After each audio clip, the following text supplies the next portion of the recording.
पिछले पार्ट में हमने देखा कि यह एक ऐसी दुनिया थी जहां पैसों की कोई कीमत नहीं थी।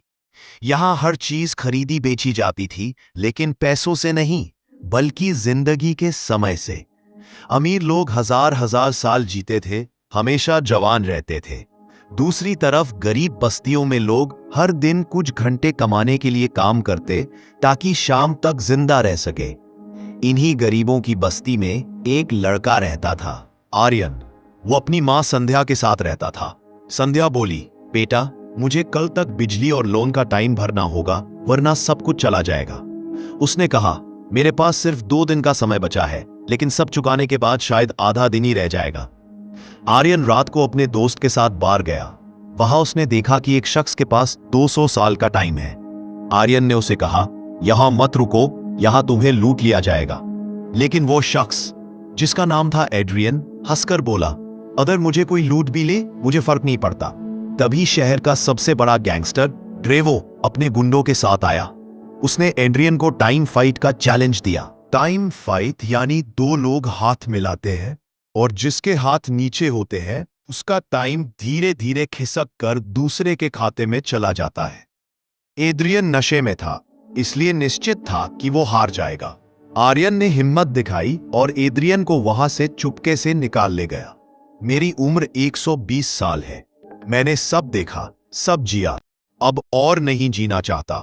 सुबह जब आर्यन उठा तो एड्रियन ने अपना सारा टाइम आर्यन को ट्रांसफर कर दिया था।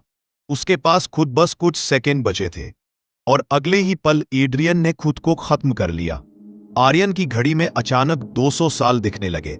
वो हैरान रह गया। आर्यन अपनी मां के लिए बस स्टॉप पहुंचा, लेकिन आर्यन की मां के पास टाइम न होने के कारण वह मर जाती है। मां की मौत ने आर्यन की सोच बदल दी।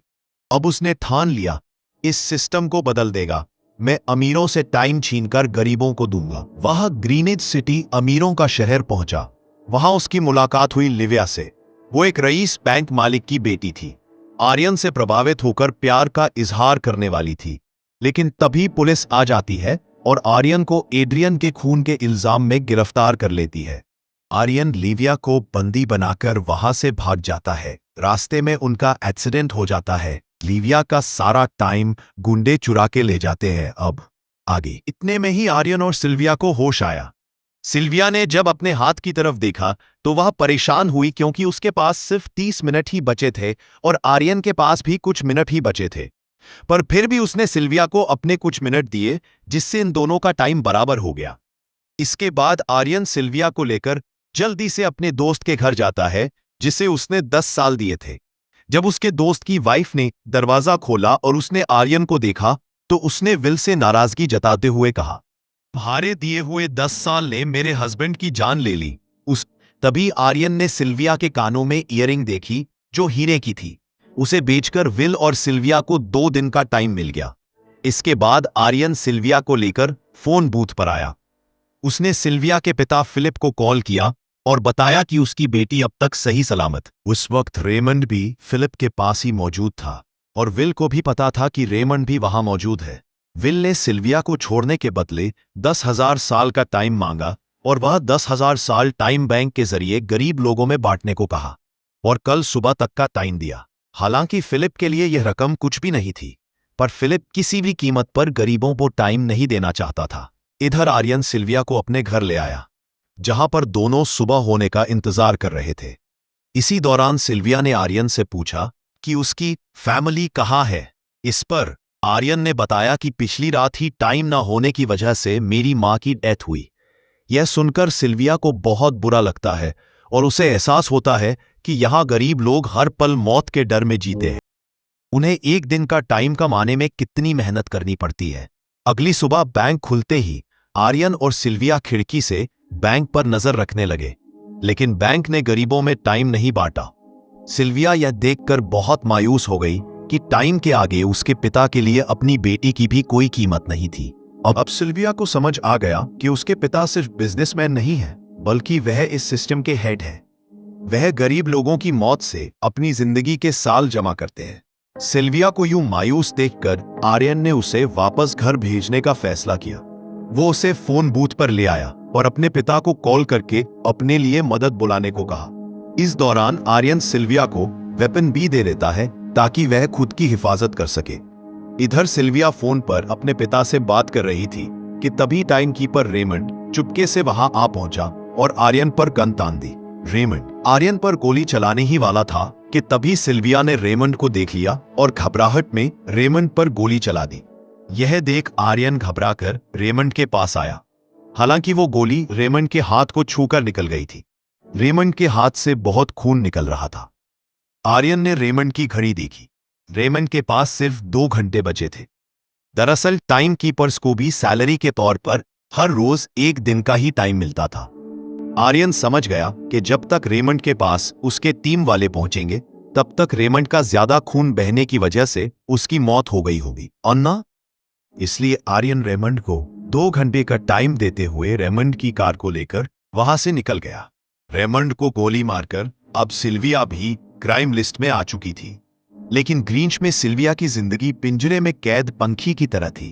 उसके पिता फिलिप ने उस पर बहुत सारी पाबंदियां लगा दी थी, पर यहां आकर उसे आजादी का एहसास हो रहा था क्योंकि यहां वह अपनी मर्जी की मालिक थी और सिल्विया समझ जाती है कि यहां पर लोगों के साथ गलत हो रहा है।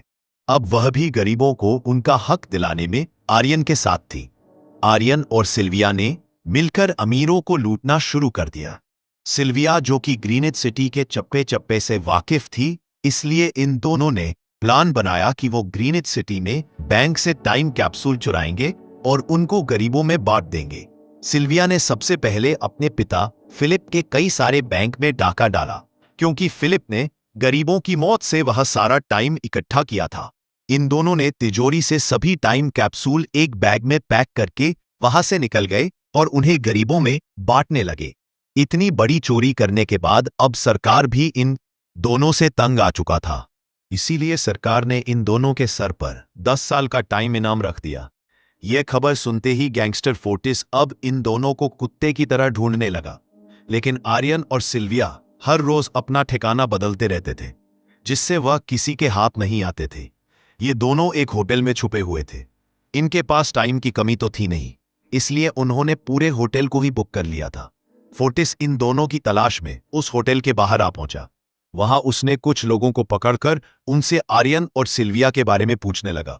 लेकिन उन लोगों के पर आर्यन और सिल्विया के बहुत एहसानात थे, इसलिए यह लोग मरने के लिए तो तैयार थे, पर आर्यन और सिल्विया का ठिकाना बताने के लिए तैयार नहीं थे।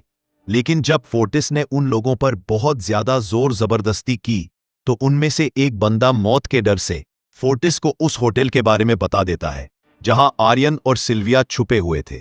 जिसके बाद फोर्टिस फौरन अपनी गैंग के साथ वहां पर पहुंच जाता है और इन दोनों को पकड़ लेता है। अब आर्यन और सिल्विया का उनसे बच पाना नामुमकिन था।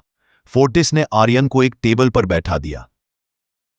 आर्यन समझ गया कि अगर मैंने चैलेंज से इनकार किया तो फोर्टिस के गैंग वाले लोग मुझे मार देंगे, इसलिए क्यों ना आज इसके साथ पंजा आजमाया जाए।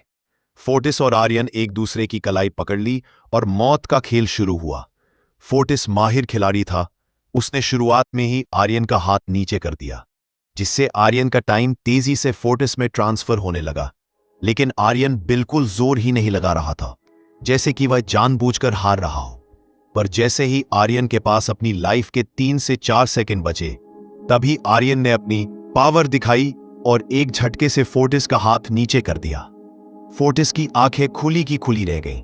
वह पूरा जोर लगाकर अपना हाथ ऊपर करने की कोशिश कर रहा था, लेकिन आर्यन की ताकत के आगे वह ढीला पड़ चुका था। यह देख फोर्टिस के आदमियों का ध्यान फोर्टिस की घड़ी पर अटक गया। अब उनका बॉस मरने वाला था। इतने में ही मौका पाकर आर्यन ने अपने जूते से गन निकाली और पलक झपकते ही फोर्टिस के सारे आदमियों को शूट कर दिया, क्योंकि अगर वह ऐसा नहीं करता तो वह लोग उसे मार देते। इसी के साथ फोर्टिस का टाइम 0 हो गया और वह भी मारा गया। आर्यन और सिल्विया जल्दी से वहां से भाग निकले। इसी दौरान उन्होंने देखा कि अमीरों ने सारा खेल पलट दिया था। आर्यन और सिल्विया ने गरीबों में जितना भी टाइम बांटा था उसकी वैल्यू अब कुछ भी नहीं रही थी, क्योंकि अमीरों ने महंगाई के दर को कई गुना बढ़ा दिया था। यह देख आर्यन हारा हुआ महसूस करने लगा और उसे लगा कि मैं कभी भी इन गरीबों को उनका हक नहीं दिला सकूंगा। अगर वह लोगों में 1000 साल भी बांट दे तो अमीर लोग महंगाई को और ज्यादा बढ़ा देंगे, जिससे लोगों की हालत कभी नहीं सुधर पाएगी। सिल्विया ने कहा कि कोई तो रास्ता होगा।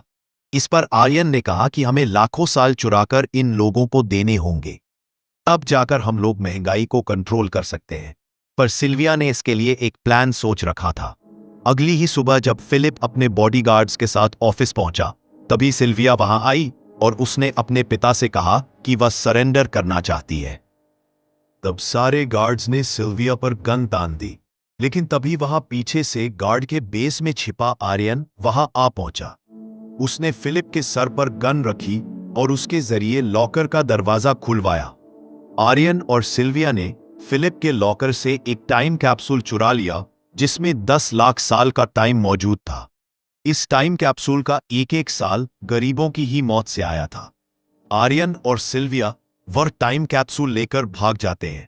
इधर रेमंड को जब यह बात पता चली तो वो फौरन आर्यन और सिल्विया के पीछे लग गया। जब रेमंड ने अपने हाथ पर घड़ी को देखा तो उसके पास 1 घंटे से भी कम टाइम बचा हुआ था। वह हेडक्वार्टर कॉल करके कहता है कि मुझे मेरी सैलरी कैप्सूल में भेज दो, मेरे पास टाइम कम है। लेकिन इससे पहले कि वह अपनी बॉडी में कैप्सूल से टाइम ट्रांसफर कर पाता, उसे आर्यन की कार दिख जाती है और वह कैप्सूल से अपनी बॉडी में बिना टाइम ट्रांसफर किए उनके पीछे लग जाता है। क्योंकि अगर वह 10 लाख साल गरीबों को मिल जाते तो गेटो टाइम जोन का हर एक इंसान अमर हो जाता और अमीरों का बनाया पूरा सिस्टम तहस नहस हो जाता। रेमंड ने आर्यन और सिल्विया को पकड़ने के लिए अपनी पूरी जी जान लगा दी, लेकिन वह उन्हें रोक नहीं पाया। आर्यन और सिल्विया रेमंड को चकमा देकर गेटो शहर आ गए और वह टाइम कैप्सूल एक बच्ची के हाथों में सौंप दिया। उन्हें पता था कि रेमंड सीधा हमारे पीछे गेटो शहर पहुंचेगा, इसलिए उन्होंने इस जगह को छोड़कर एक सुनसान जगह पर चले गए। उधर उन्होंने गेटो शहर के लोगों में लाखों साल बांटकर उन्हें अमर कर दिया था, लेकिन खुद इन दोनों के पास बहुत ही कम टाइम बच जाता है। बदकिस्मती से उसी पल रेमंड ने उन्हें पकड़ लिया। रेमंड ने आर्यन को धमकी देते हुए कहा, अगर तुम्हें अपनी जान प्यारी है तो चुराया हुआ सारा टाइम वापस कर दो। अब आर्यन ने उसे अपनी घड़ी का समय दिखाया। आर्यन और सिल्विया के पास कुछ ही मिनट बचे थे। आर्यन ने रेमंड से कहा, कहीं तुम भूल तो नहीं गए? याद है जब तुम मरने वाले थे तो मैंने तुम्हें कुछ टाइम उधार दिया था। टाइम तो तुम्हें मुझे वापस करना चाहिए। यह सुनकर रेमंड को याद आया कि आर्यन और सिल्विया को पकड़ने की जल्दी में उसने अपने टाइम पर ध्यान ही नहीं दिया। जब उसने अपनी घड़ी पर नजर डाली तो उसके पास सिर्फ 5 सेकंड ही बचे थे, जो देखते ही देखते 0 हो गए और रेमंड मारा गया। आर्यन और सिल्विया रेमंड से तो बच गए थे, पर इन दोनों के पास भी अब सिर्फ एक एक मिनट ही बचा था। ऊपर से उस सुनसान इलाके में उनकी मदद करने वाला भी अब कोई नहीं था। उन्हें अपनी मौत साफ नजर आ रही थी। इन दोनों ने मायूस होकर एक दूसरे को गले लगाया और तभी आर्यन को रेमंड की कार नजर आई। आर्यन फौरन कार की तरफ भागा और वहां पहुंचकर उसने रेमंड की सैलरी का टाइम अपनी घड़ी में ट्रांसफर कर दिया। इसके बाद वह सिल्विया को भी टाइम देने उसकी ओर भागने लगा। सिल्विया भी तेजी से आर्यन की ओर दौड़ रही थी। सिल्विया के पास कुछ ही सेकंड्स बचे हुए थे। यह बिल्कुल उसी तरह का पल था जिस तरह से आर्यन ने अपनी मॉम को खोया था। आर्यन ने अपनी मॉम को तो खो दिया था, पर सिल्विया को नहीं खोना चाहता था। आर्यन सिल्विया के बिल्कुल करीब ही था, पर तभी सिल्विया आर्यन की बाहों में गिर पड़ी। लकीली आर्यन ने सही वक्त पर सिल्विया का हाथ थाम लिया था, जिससे उसकी जान बच गई। आर्यन और सिल्विया की बदौलत अब डेटन शहर के सारे लोग अमर हो चुके थे। अब उन्हें 1 घंटे कमाने के लिए फैक्ट्रीज में काम करने की जरूरत नहीं थी। वह सभी अपने सपनों को पूरा करने ग्रीनिज शहर की ओर निकल पड़े, जिससे अमीरों का बनाया सारा सिस्टम फेल हो गया। वहीं इसी के साथ यह कहानी खत्म हो जाती है।